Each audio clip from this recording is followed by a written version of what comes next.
The Devil's Toybox is an urban legend that savvier horror fans will recognize as the inspiration for the infamous Lament configuration from Clive Barker's seminal Hellraiser series. Though in reality the titular box is not a toy at all, but rather a small room where the floor, the ceiling, and the walls are each composed of one giant mirror.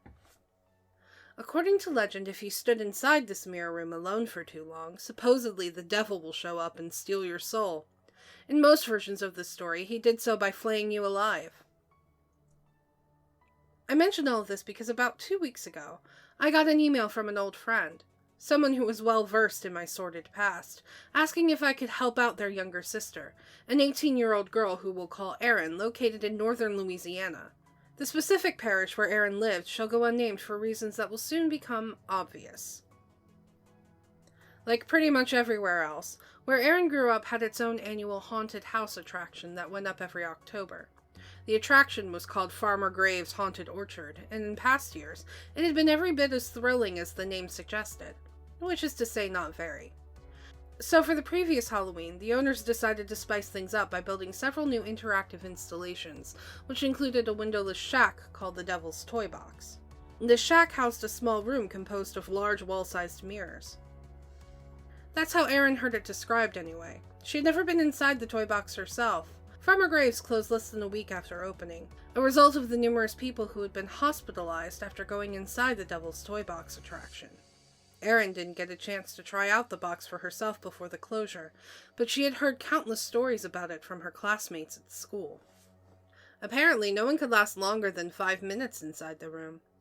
There was even a large timer set up beside the building that showed the current occupant's length of stay under a second clock displaying the longest recorded time up to that point, which maxed out at just over 4 minutes before the attraction finally closed.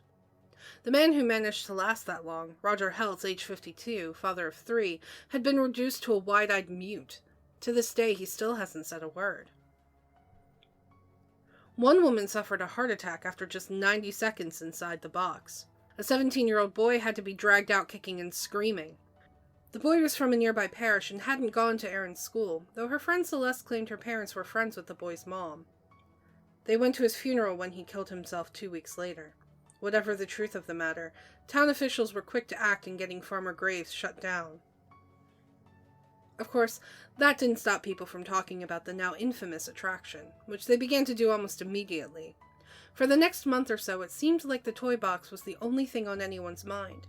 It had become the stuff of legend, and of course, it didn't take long for the local kids to start venturing out to the orchard at night to see the box for themselves. Farmer Graves' haunted orchard was owned by a middle-aged couple named Will and Darlene Sawyer. When the town council ordered the Sawyers to shut down the place, they were so pissed about the ruling they left most of the attractions still standing, including the Devil's Toy Box. The actual orchard was on a plot of land located at the rear of the Sawyers' property, and was only accessible by a narrow 2-lane dirt road. One night, several seniors at Erin's school snuck out to the Sawyers' property on a dare and claimed they found the toy box's entrance padlocked. But then Will Sawyer showed up out of nowhere and asked them if they wanted to go inside. Will's sudden arrival had startled the young men, but once they realized that he wasn't mad at them for trespassing and in fact seemed genuinely happy to see them, the guys decided to take him up on his offer and have a go inside the box. Of course, they chickened out as soon as Will unlocked the door, and it seemed to swing open on its own, like a hungry mouth at the sight of food. That's how the rumors about midnight screenings of the Devil's Toy Box began to circulate. Most of the people who ventured out there afterwards claimed they encountered Will Sawyer after waiting beside the toy box for an unspecified length of time. A few even said they went inside the box, but these claims were always dismissed as bullshit. No one came out of that box that was coherent enough to talk about it. Last week, Erin's boyfriend Troy went out there with some of his idiot friends, and Erin hadn't seen him since. His parents reported him missing, and Erin even told the cops about the rumors surrounding the toy box, but they barely seemed to be listening. Now, Erin was going crazy worrying about Troy, and of course she was hoping I would be intrigued enough by her story to come with her to investigate Farmer Graves, because she was too scared to do so by herself. Erin's location was only a 3-hour drive from New Orleans, so I asked my friend Jason and his girlfriend Gretchen to take the ride with me. This way I wouldn't feel so weird about driving all that way to see an 18-year-old girl I didn't know. We rolled into town at about 5 p.m. that Saturday, and met up with Erin at the McDonald's, as she called it. I laughed when I first heard her say that, and immediately felt like an asshole for thinking it was funny that Erin's town only had one McDonald's. Our meet and greet started out a little awkward on account of all the stares we were getting from the rest of the restaurant. Then again, 4 strangers driving into town to meet a teenage girl at the McDonald's will do that. Thankfully, Gretchen was there to defuse the situation with one simple question. Did you make that? She was pointing at Erin's backpack, which was actually a stuffed doll that I recognized as Lumpy Space Princess from the cartoon Adventure Time. Only most of the stuffing had been removed, and a purple pouch had been sewn into it that sealed closed via a matching purple zipper. The straps were made out of old, retro-looking seat belts. Erin nodded and Gretchen's jaw dropped. Oh my god, will you make me one? Will you make me 2? Sure, as long as you provide the supplies.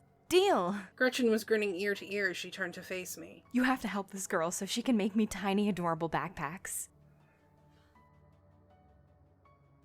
It was a little after 10 p.m. when we neared the end of the narrow dirt road that led to Farmer Gray's haunted orchard.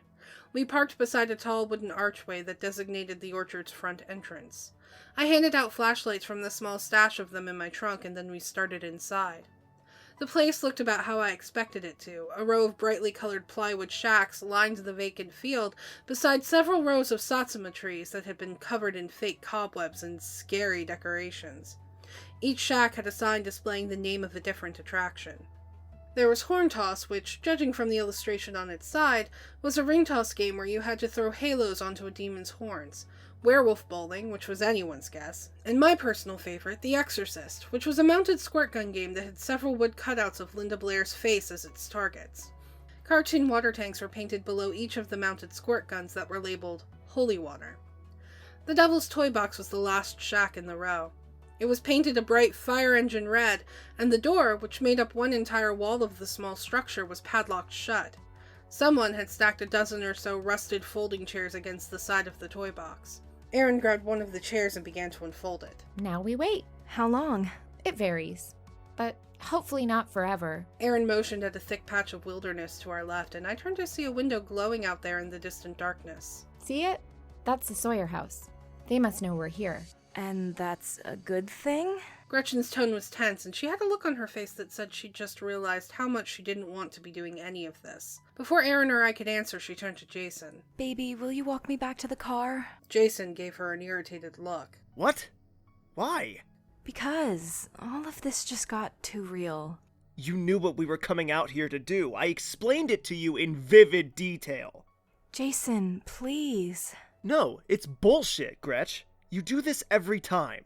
I know. This is the fucking Avengers sneak preview all over again. I miss everything cool! I'm sorry. She batted her eyes as she gave Jason an adorable frown Gretchen had honed over many years of getting her way. Jason let out an exasperated sigh, and I handed him the keys to the car. I'll be right back. I pulled out a chair and took a seat next to Erin as we watched the beams from Jason and Gretchen's flashlights shrink off into the distance. A thought came to me just then. As if this didn't already resemble an episode of Scooby-Doo, now we're splitting up. That's just asking for it.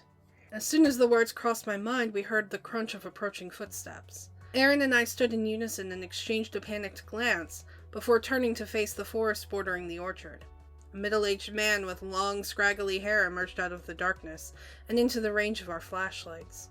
He was holding an electric lantern and wearing an open bathrobe over a dirty white undershirt and sweatpants. Will Sawyer was basically Vincent Price if he had starred in The Big Lebowski. He smiled and gave us a thumbs up. You here for the box? Sort of. Will gave her a look that he had no idea what that could possibly mean. Have you seen this guy? I held up the photo of Troy that Erin had texted to my phone as Will started to approach us. He squinted at the picture. Maybe. When was that? A few weeks ago. He was the one that went in the box. Most won't go inside anymore. Lasted almost 3 minutes. Then ran off, screaming. Erin let out a sharp gasp. Ran off? Ran off where? Will pointed the thumb back at the dark patch of wilderness behind him. Into the fucking woods, where do you think? I opened the door, he came shooting out, dick flapping, naked from the waist down, had his boxers on his head and his pants around his neck like a scarf. It was honestly pretty funny. Erin covered her mouth with her hand as her eyes began to well with tears. Will grinned. You want to see inside? We aren't here for the box, I said, stepping in front of Erin and glaring at Will. but it's so breathtaking. The man gestured toward the toy box's wide door, which slowly swung open. The interior was shrouded in darkness, but I could still see something vaguely human-shaped moving around inside the box. Yeah, fuck that. Run! I grabbed Erin by the arm and pulled her along with me as I sprinted away from the toy box. I could hear something chasing after us as we ran back toward the orchard's entrance, and I say something because it certainly didn't sound like a person. What I heard weren't footsteps, but rather one long scraping sound accompanied by a wet breathing that reminded me of a panting dog. Thankfully, Jason heard me screaming just as he and Gretchen reached my car. They turned to spot me and Erin running towards them with identical expressions of pants-shitting terror. Jason must have caught a glimpse of the thing chasing after us too, because his own face went pale. He quickly unlocked the car and threw himself behind the wheel, screaming for Gretchen to get in. She hurried into the passenger seat, and the moment she buckled her seatbelt, he started the engine and accelerated toward us, closing the gap in a matter of moments. Jason slammed on the brakes as he neared, and the car screeched to a halt inches away from us. I went to open the back passenger door, but it was locked. So was Erin's side. I banged my fist on the window and pointed down at the locking mechanism. Jason mouthed, "Oh shit." He turned and scanned the door controls on the driver's side, looking for the master switch. The scraping sound was growing closer, but I refused to look back and banged on the window once more. A frustrated Jason finally leaned into the back seat and unlocked the door manually, but by then it already had me. I could remember something dragging me back through the woods. I wasn't aware of much else beyond the vague impression that I had been stung by an insect with some kind of paralytic venom. I felt a rush of air hit my face as the door swung shut in front of me. Then the lights came on and I realized where I was. Inside the Devil's Toy Box. The room's construction was actually pretty impressive. The floor was a thick sheet of transparent plexiglass layered over a mirror identical to the ones that made up the ceiling and walls. With the door shut, the mirror on its other side was just as seamless as the rest. Thin fluorescent bulbs ran between the crevices where each mirror met the next, washing the room and its endless reflections in a pale yellow light. I made the mistake of looking down at the chasm of reflections below me and almost fainted. I shut my eyes and held out my hands, feeling for the nearest wall. I leaned against it while trying to force my head to stop spinning. Someone was whispering my name. Joel. I opened my eyes to see my reflection staring at me as it said, "You're his now." I let out a startled scream and backed away from the mirror I was leaning against. Something was moving around behind my reflection. It was hard to see what it was at first, but something was climbing up through the corridor of my reflections, making its way toward me. As it got closer, I saw that the something was me. Well, not exactly. His features were too blurred, as if this reflection of me had been so far back that its face had been reduced to a distorted mess. That was the Joel that was coming for me. I began to bang on the entrance wall, which felt padlocked into place. I let out a frustrated scream and finally turned to face the thing coming for me, only to find that my reflections had returned to normal. There was no longer a blurry me in the mirror. I let out a reflexive sigh of relief. A beat later, it emerged from the mirror beneath me and grabbed onto my legs. I woke up screaming and Erin shot me a panicked look. We were still seated outside of the toy box. Sorry, I must have nodded off. Erin opened her mouth to speak, then hesitated. I'm worried about your friends. I rubbed my eyes. Why? How long have they been gone? A while? Almost 30 minutes. I pulled out my phone to check on them, confirming what Erin had said, and I sighed. Guess we should check on them. As Erin and I started on the path back towards the entrance to the orchard, I nodded in the direction of the Sawyer house. Think he's gonna show? Erin thought about it for a minute. I hope so. If not, I don't know what I'll do. I glanced at her, worried that Erin was about to start crying, but the look on her face was one of stoic acceptance. Just as I realized that I was staring at her, Erin looked up at me and we exchanged a moment of awkward eye contact. I smiled to try and play it off as I quickly faced forward. It was then that I realized we had lost our way in the dark and had somehow ended up in the dense patch of woods that bordered the orchard. How the hell? I scanned the surrounding wilderness with my flashlight trying to get my bearings, but I couldn't locate the orchard or any of its accompanying structures in the darkness. Then, after a bit of what I thought had been backtracking, we found ourselves at the front steps of the Sawyer house. It was a rustic white 2-story, 3 if you counted its 6-foot elevated flood-proof foundation, similar to a lot of the homes in the area. The space beneath the porch was unlit and pitch black, yet staring into it I could have sworn I saw movement under there as Erin gestured at the house. Guess we might as well say hi. Erin started up the front stairs before I could even begin to mention the many ways in which that might be a bad idea, and without hesitation she knocked on the front door. Shit, I muttered to myself and hurried up the stairs to stand beside her. There was a tense beat of silence, and then from inside came the sound of footsteps across hardwood floor. The door was suddenly yanked open, and a middle-aged woman with gray-streaked hair and the brightest blue eyes I had ever seen was standing there, glaring at us. This must have been Darlene. You here for the box? She gave both of us a cursory scan. I experienced a moment of intense déjà vu as Erin replied. Sort of. Darlene leaned outside and glanced around. You better come in then. Erin and I exchanged a cautious look as the woman turned and started back inside, leaving the front door open behind her. Erin responded with a shrug that said, "Fuck it," and then entered the house. As I followed her in and shut the door, I heard something rustling in the bushes outside. Lock it, please. There's shit all in these woods. The rustling sound grew louder as I turned the deadbolt, and it slid home with an ominous thunk. We followed Darlene into a den that reeked of weed as she gestured to a half-smoked blunt burning away in the ashtray. Help yourself. She took a seat on the sofa and muted the large flat-screen TV mounted to the wall in front of her. Now, how can I help you? We were told to expect a Will Sawyer. Is he coming? He killed himself last night, so probably not. Oh my god. I'm so sorry. Yeah. So, how can I help you? Well, I held up my phone and showed her Troy's picture. We were wondering if you remember seeing this guy out at the orchard recently? Darlene examined the photo. Not that I recall, but I never went out there much after the incident with the Toybox. It's my fault that godforsaken room got built in the first place, and every time I see the thing, I want to fucking cry. Erin tilted her head, her tone curious. It was your idea to build the Devil's Toy Box? Darlene slowly shook her head. No, I was sick, like really sick, and that demon or whatever Willie summoned told him he would make me better if we built a room of mirrors and got people to go inside it. If your friend went in there, I can tell you one of three things happened. He's either dead, catatonic in a hospital, or out in those woods. The ones that end up out there, something happens to them, like when pigs get loose and grow tusks. But if it'll help you, you're welcome to look for him here.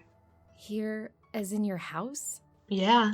Darlene stood, slid her coffee table out of the way, and pulled the rug aside to reveal a crude hatch cut into the hardwood floor. Will brought a few of the ones that went in back home. I think he felt sorry for them. Anyway, he kept them down there. The woman pulled open the trap door, and I was hit with a stench that was so potent I don't know how we didn't notice it when we were outside. It was the smell of human filth en masse. Darlene nodded at me. You got a flashlight? I returned the nod and handed it to her. She switched on the light and aimed down at the open hatch, revealing the upturned faces of 4 naked, emaciated men. Any of them look familiar? One of the men hissed at us. There was more rustling sounds from outside, and then something began to scratch at the living room window. Darlene glanced at the window. You've got them riled up tonight. How long were you two out there? Before I could respond, a filthy hand with impossibly long fingers reached up and yanked me down through the trap door. I woke up screaming. I was sitting outside of the toy box, and Jason was seated beside me. He gave me a sideways look. You okay? Yeah, bad dream, sorry. I was still reeling from my nightmare within a nightmare as I glanced around. Something felt off. Where are the girls? What girls? The girls! One of them being your girlfriend, Gretchen. Dude, Gretchen broke up with me like a month ago, remember? Or is this something you're doing for your story? My what? The story you're gonna write about this. You're fudging the details, which you probably should. You're gonna make up some fake reason while we're out here too? Some damsel in distress who needs you to investigate a derelict Halloween attraction? It's definitely a lot better than saying your depressed friend asked you to drive 3 hours to see some rundown shack in the middle of the night where nothing whatsoever happened, and then your friend shot himself. What? Jason slid the barrel of a handgun into his mouth and pulled the trigger. I was sitting close enough that the shot rendered me temporarily deaf. I stood and slowly backed away, my gaze fixed on the crater of blood and viscera that had been my friend's head mere moments ago. My own head ringing like a goddamn church bell from the large caliber handgun going off next to it. Still, I couldn't look away. Finally, I forced myself to turn and watch where I was going so that I could hurry up and get the fuck out of here. As I started toward the entrance, I glanced back once more to give my dead friend a final parting glance, and halted when I saw that he wasn't there. Jason's blood and brains were still splattered across the front of the toy box, so I assumed that meant I hadn't imagined the whole thing, but the folding chair where he had been sitting was now void of his slumped, lifeless body. As I stood there, trying to figure out where Jason's corpse could have gone, a stream of stagnant-smelling water splattered across the side of my face. I turned to see Jason's mostly headless body draped over one of the Exorcist game's mounted water guns. I'm not exactly proud to admit this, but I froze when I saw him, thinking that Jason had gone full-on undead zombie. Though after almost a minute of me standing there waiting for him to make the next move, I finally realized that wasn't going to happen. What I was seeing was nothing more than a dead body lying on a mounted water gun, which meant that someone or something was out there in the darkness, moving around a 160-pound corpse and propping it up on shit simply to fuck with me. This was the realization that finally sent me running. I was in my 91 Jeep Cherokee and halfway down the unpaved dirt road back of the highway when the Cherokee hit a bump that dislodged something from its undercarriage. I pulled over and started to get out so I could take a look at what it had been, and that's when I realized I was once again looking at Jason's mangled body. Moving a grown man's corpse is one thing, but moving it and then wedging it up into a car's undercarriage in the time it took me to get back to my Jeep? That's crazy talk. I really don't like to give this part much thought because the truth of it is kind of depressing. Real-life Jason had been really depressed about the breakup with Gretchen, and I guess I should have seen it coming, but I didn't. And so I went back home and started to write it all down, just as Jason knew I would. I got about this far when I was interrupted by a knock on the door to my apartment. I opened the door and saw there was a note taped to the outside. "There's a package for you in the lobby." It was about 11 p.m. and I was pretty sure the management at my complex had long since gone home for the evening, but I headed toward the lobby anyway out of sheer curiosity. I started down the steps leading to the first floor of my complex to see Jason's mutilated body leaning against a Coke machine at the bottom of the stairwell. Somehow, they had found me. I vaulted back up the stairs, seeing everything in slow motion as I sprinted to my apartment and locked the door. A moment later, the knob began to rattle as someone tried to turn it from outside. I was slowly backing away from the door when something big crashed through it. Though it was no longer my front door, but rather the inside wall of the toy box that suddenly buckled inward and revealed a familiar set of headlights. Jason had crashed my Cherokee into the side of the toy box. I spent 25 seconds inside the Devil's Toy Box. That's how long it took for Jason to run my car into it. Thankfully, the Cherokee was still drivable afterward, and we promptly got the fuck out of there. I dropped Erin off at her house with an apology, explaining that there was nothing else I could do. Honestly, I don't know what she expected from me. This isn't supernatural. If your boyfriend is missing, you call the cops. I'm going home. Do I feel bad that I couldn't help her? Sure, for what it's worth, we disabled the toy box and probably saved countless generations of dumb kids from making the same mistake as Erin's boyfriend. The bad news is that doing so has almost certainly scarred me for life. Even as I sit here days later, writing all this down for the second time, I'm still worried that it's not over. I'm worried that when I wake up tomorrow, it's going to be in front of that goddamned box.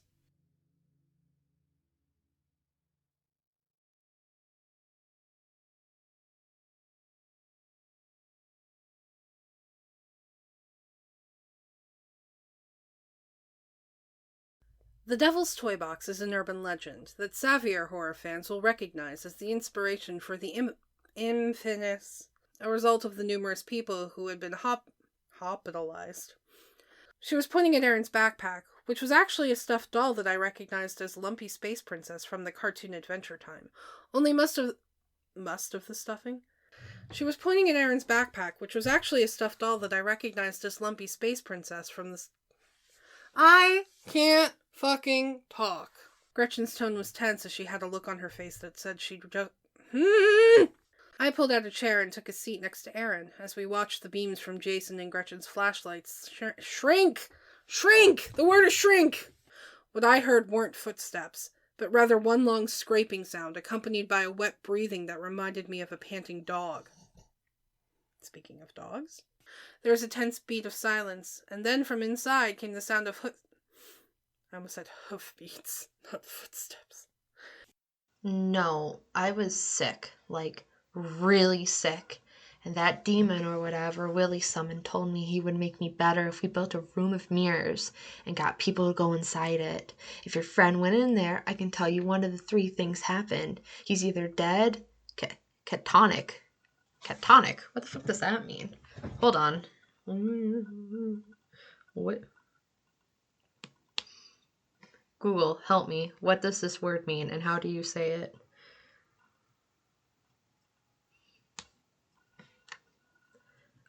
Relating to a characteristic by Catania.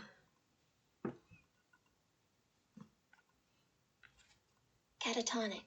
Oh, catatonic. Catatonic. Oh, catatonic. Okay, that makes more sense. No, I was like sick. Like really sick. And that demon or whatever Willie summoned told me he would make me better if we built a room of mirrors and got people to go inside. If your friend went in there, I can tell you one of three things happened. He's either dead, catatonic, in the hospital, or out in those woods. The one that ended up out there, something happened. Who the fuck is messaging me right now? Dad, I'm recording. No, I was like sick. Like really sick. And that demon or whatever Willie summoned told him he would make me better if we built a room of mirrors and got people to go inside. If your friend went in there, I can tell you one of the three things happened. He's either dead, catatonic in a hot oh my god, I just want to do this one paragraph. I was in my 91 Jeep Cherokee. Hey guys! Do you like our content? Do you want to support the show? Click the link in the description below to visit our donation page. All proceeds go towards new and better equipment and games you want to see us play. Everyone who donates will get a special shout out at the end of future videos, and we're currently working on setting up some special perks for you. If you don't want to donate, that's okay too. You can support us by subscribing and clicking that bell icon so you get notified whenever we put out a new video. Thank you so much for checking out today's story. A huge thank you to my friends GamerGirlCat94, Aarlyn Adams, Eric Smith, T-Pad, and ByakuCosplay for helping me out today. Make sure to give them some love. Links in the description down below. If you'd like to check out yesterday's story, click that box on the left. Or, if you'd like to see something a little different, click that box on the right to check out our latest Let's Voice Act series. Thanks for watching! Stay creepy, everybody!